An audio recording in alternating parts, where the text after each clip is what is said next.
Tsy lavitra n'Andrenivohitra no misy ny tobo miaramila 220B ao amin'ny faritra Bongolava commune Akadinondry Sakay fa eo amin'ny 520 kilometatra eo no misy azy. Ankoatra ny andraikitra sahanin'izy ireo ny amin'ny fampandriana fahalemana ny amin'ny faritra Iadidiny dia manana ny asa manokana ihany koa izy ireo dia ny fambolena, ny fiompiana ary ny njono izay zava-dehibe tokoa amin'ny fampandrosoana ny Madagasikara. Nisy araka izany ny lanonana lehibe izay notanterahana teny Antoerana ny 9 Desambra 2024 teo izay natrehan'ny ministra ny fambolena sy ny fiompiana ary ny njono sy ny ministra ny fiarovam-pirenena. Tanjona tamin'ity hetsika ity ny anamafisana ny fiara-miasa eo amin'ny rotota. Ka nisy ny fanomezana fitaovam-pamokarana isan-karazany izay natolotry ny ministera ny fambolena sy ny fiompiana ary ny njono. Zavatra lehibe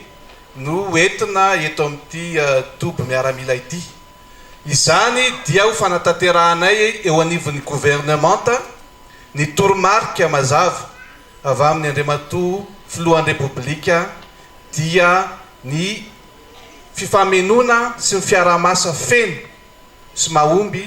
eo amin'ireo departemanta ministerialy isan-tsokajiny. Koa raisinay adidy,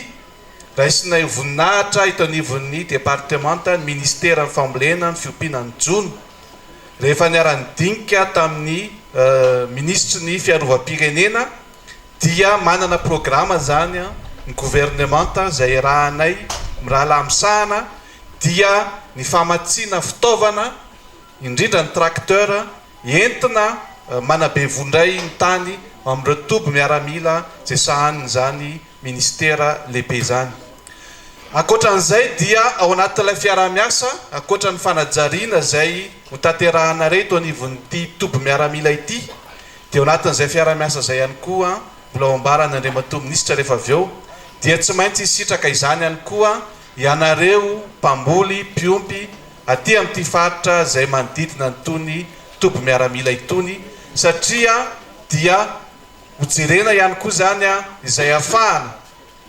isin'izay fiara-miasa mba ahafahanareo ihany koa misitraka izany fitaovana hoentina mamokatra izany. 3 ny fitaovam-pamokarana ho atolotra n'ity tobo miaramila ity, fa ny androany aloha zany dia ity raha ity zany ny tongeto fa mbola misy fitaovana tracteur roa hafa miaraka amin'ireo fitaovana miaraka aminy anampy azy eto. Efa voalaza teo fa ny lehibe an'ity tobo miaramila ity dia sady miaramila no ingénieur agronome.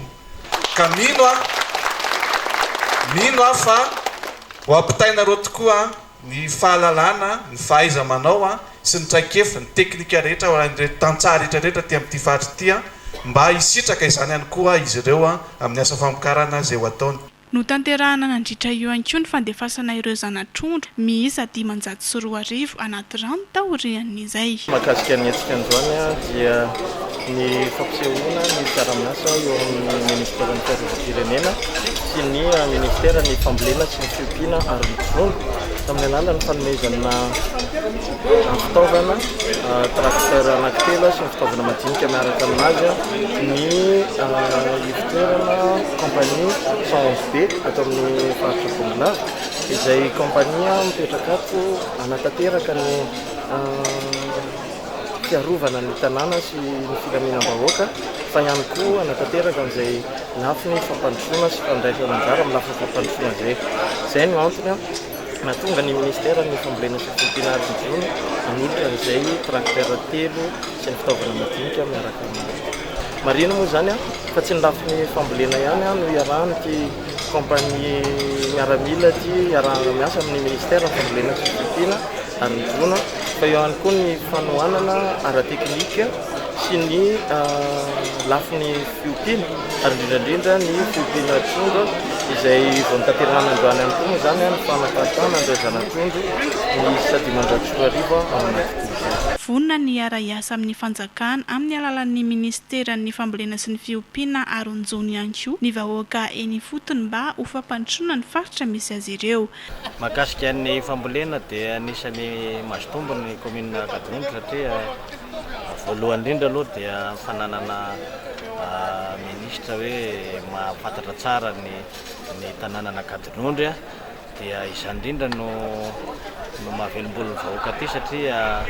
fantatry ministra fambolena sy fiompiana ary zao tsara zany commune Katonondry zany a izay no nanaovany an'izao toana ara-pitaovana zao mahakasika ny fambolena sy ny fiompiana ary ny anisan'ny ny olana goavana ihany koa moa zany miandry dia hoe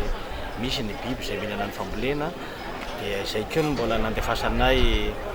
fangatahana teo zany mahakasika ny famonoana amin'ireny biby mihinana ny fambolena ireny ka ny tombony ho ana Katonondry zany dia fananana an'ireo masomboly voafantina izay misy eto anivon'ny commune Katonondry eto.